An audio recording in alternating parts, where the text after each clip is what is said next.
কেউ বলে না। এখন শেখ হাসিনা হয়ে গেছেন ওসামা বিন লাদেনের খালাতো বোন। এটা ফরেনসিক চেকিং করে দেখেছে, এটা সত্য, এটা শেখ হাসিনার বক্তব্য। এই 227 জনের হত্যা নিশ্চিত হলো। যদি ফ্যাসিবাদের স্থান ঘটে কেউ কিন্তু বাঁচতে পারবেন না। সরকার, এই সরকার 5ই আগস্টের আন্দোলনের ফসল, তো তাকে তো জনগণ যেখানে ভালো থাকবে, জনগণ যেখানে চাল ডাল তেল কিনতে পারবে, জনগণ যেখানে পেঁয়াজ কাঁচামরিচ চিনি লবণ কিনতে পারবে, সেই ধরনের পরিস্থিতি তৈরি করবেন, সেই পরিবেশ তৈরি করবে। কিন্তু যদি ডক্টর ইউনূসের সরকার শুধু ছাঁটাই করেন, বেকারত্ব বৃদ্ধি করেন, কর্মসংস্থান শূন্য করেন, তাহলে জনগণের তো আস্থা থাকবে না এই সরকারে। আপনাকে জনগণের দিকে আপনাকে মনোযোগ দিতে হবে। জনগণ কি বলছে? আপনি মানবতার করিডোর দিতে চান বার্মায়, রাখাইন রাজ্যে, সেখানে দুর্ভিক্ষ হচ্ছে, তো আপনি জনগণের কি আকাঙ্ক্ষা সেটা শুনবেন না? আপনি রাজনৈতিক দল যারা গণতন্ত্রের জন্য লড়াই করেছে, যাদের ছেলেরা জীবন দিয়েছে, যাদের ছেলেরা আপনার অদৃশ্য হয়ে গেছে, গুম খুনের শিকার হয়েছে, আপনার সেই সমস্ত রাজনৈতিক দলের কথা আপনি শুনবেন না? আপনি এককভাবে আপনার কয়েকজন অ্যাডভাইজার নিয়ে আপনি কি বলে মানবতার করিডোর করবেন, সেখানে বাংলাদেশের সার্বভৌমত্ব, বাংলাদেশের স্বাধীনতা, বাংলাদেশের নিরাপত্তা কোন জায়গায় যাবে সেইটা আপনি জনগণের কাছে পরিষ্কার না করে আপনি এই করিডোর দিতে যাচ্ছেন। কি বলেছে যেটা হিউম্যানিটেরিয়ান করিডোর। আপনি নির্বাচিত নন, কিন্তু আপনি তো জনগণের রাজনৈতিক দলের আপনি সমর্থিত সরকার, তো আপনাকে জনগণের সেন্টিমেন্ট অনুযায়ী তো আপনি কাজ করতে হবে।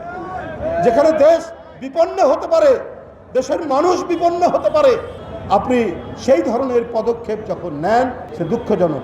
আজকে শক্ত হাতে প্রশাসন চললে শেখ হাসিনা কোথায় পালিয়ে আছে? পার্শ্ববর্তী দেশে। কিন্তু দেশে কোথায় আছে? ওখানকার প্রধানমন্ত্রীও বলে না, কেউ বলে না। এখন শেখ হাসিনা হয়ে গেছেন ওসামা বিন লাদেনের খালাতো বোন।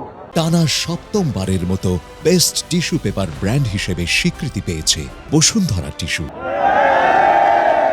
ওসামা বিন লাদেন কোন গুহায় থাকতো, কোন পাহাড়ে থাকতো কেউ যেমন জানতো না, মাঝে মাঝে ভিডিও বার্তা দেয়, ঠিক শেখ হাসিনা এখন ওসামা বিন লাদেনের একেবারে কাজিন হয়ে, খালাতো বোন হয়ে এখন তিনি ভিডিও বার্তা দেন।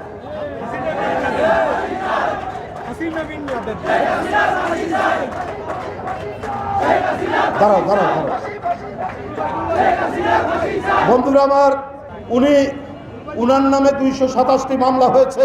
সেই 227টি মামলার ব্যাপারে তিনি বলছেন 227টি হত্যা নিশ্চিত। ভিডিও ভাইরাল হয়েছে, গোয়েন্দা সংস্থা এটা ফ্যাক্ট চেকিং করেছে, এটা ফরেনসিক চেকিং করে দেখেছে, এটা সত্য, এটা শেখ হাসিনার বক্তব্য। যে কদিন আগে প্রধানমন্ত্রী ছিল সে কি করে বলতে পারে তার নামে মামলা? এবং এই মামলা যারা দিয়েছেন তিনি বলছেন এই 227টি মামলা আমার নামে দিয়েছে, এই 227 জনের হত্যা নিশ্চিত হলো। উনি হত্যার হুমকি দিচ্ছেন। আপনি এত শিশু, এত কিশোর, এত তরুণ, এত শ্রমিক, এত রিক্সাওয়ালার রক্ত পান করার পরেও আপনার পিপাসা মেটেনি, আপনার তৃষ্ণা মেটেনি। আপনি পার্শ্ববর্তী দেশ থেকে আপনার বিরুদ্ধে আপনার খুন, আপনার রক্ত পান, আপনার এত কিছুর পরেও আপনার নামে মামলার কথাতে আপনি জীবন কেড়ে নিতে চাচ্ছেন। যারা এই মামলা দিয়েছে তাদের।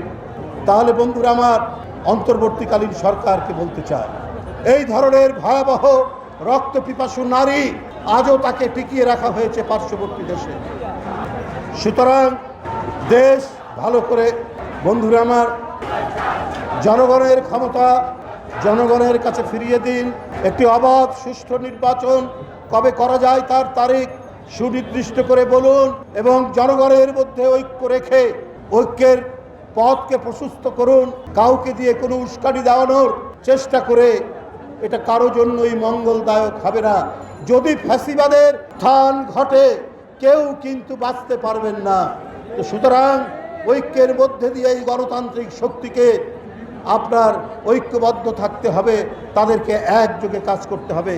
আজকের মহান মে দিবসে জাতীয়তাবাদী শ্রমিক দল বরিশাল মহানগর এবং বরিশালের সকল নেতৃবৃন্দ অনেক কষ্ট করে এই সমাবেশ এবং র্যালির যারা আয়োজন করেছেন তাদের প্রতি আন্তরিক প্রীতি শুভেচ্ছা জানিয়ে আমার বক্তব্য শেষ করছি।